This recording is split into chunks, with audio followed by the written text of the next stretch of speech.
Hello అండి, రైతులందరూ నమస్తే. ఈరోజు పొలాలలో రైతులు మందులు ఎలా కొట్టాలని మీకు తెలియజేస్తామండి.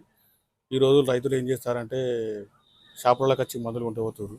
ఈ మందులు తీసుకుపోయి మీరు మీ కూలోళ్ళకు కైకిలోళ్ళతో కొట్టిస్తారండి. మీరు పొలం కాడ లేకపోవడం వల్ల వాళ్ళు ఏదో కొడతాను అన్నట్టు చెప్తున్నారండి. అలా కాకుండా మీరు మందు తీసుకుపోయినప్పుడు మీరు షాపులలో ఈ మందు ఎట్లా కొట్టాలి, ఎంత ఎంఎల్ వేయాలని పూర్తిగా తెలుసుకున్న తర్వాతనే మీరు కూలీల దగ్గర ఉండి మరి దాని పరిమాణాన్ని బట్టి మందు వేయాలండి. అలాంటప్పుడే ఆ మందులు పనిచేస్తాయండి. సపోజ్ ఇప్పుడు ఒక హాఫ్ లీటర్ మందు ఉన్నదండి, 10 డబ్బాలు కొట్టాలంటే దాన్ని 50 ఎంఎల్ చొప్పున 10 గ్లాసులు నీళ్ళు పోసుకొని అందులో కలుపుకొని కొట్టాలండి. అలాంటప్పుడు ఆ మందు బాగా పనిచేస్తుంది. ఈ పౌడర్ కూడా అంతే అండి. మీకు ఎన్ని గ్లాసులు నీళ్ళు పడితే అన్ని గ్లాసులు నీళ్ళు కలుపుకొని కొట్టుకోవాలండి.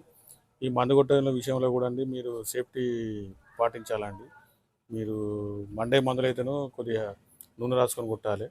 ప్లస్ గాలికి ఎదురుగా కొట్టద్దండి మందులు. మందు కొట్టే సమయంలో మీరు సిగరెట్లు కానీ గుట్కాలు కానీ తినకూడదండి. అలా తినడం వల్ల అవి మీ శరీరంలో ప్రవేశించి మీ ఆరోగ్యానికి అపాయం కలుగుతుందండి. ప్లస్ పొలాలలో మందు కొట్టేటప్పుడు కూడా నీళ్ళు ఎక్కువ పెట్టకూడదు. తడులు తడులు పెట్టాలండి. బురుగుని తట్టు చూసుకోవాలి. ఈ మందు కొట్టే విషయంలో ఇలాంటి టిప్స్ పాటిస్తే మీరు మందు పనిచేసి మీ రోగం తొందరగా కంట్రోల్ అవుతుందండి. మా ఛానల్ను సబ్స్క్రైబ్ చేయండి, లైక్ చేయండి, షేర్ చేయండి. ఒక 100 లైకులు పెట్టుకోండి. ఈ లైకులు కొట్టడం వల్ల ఈ ఈ విషయం కొంతమందికి చేరుతుందండి.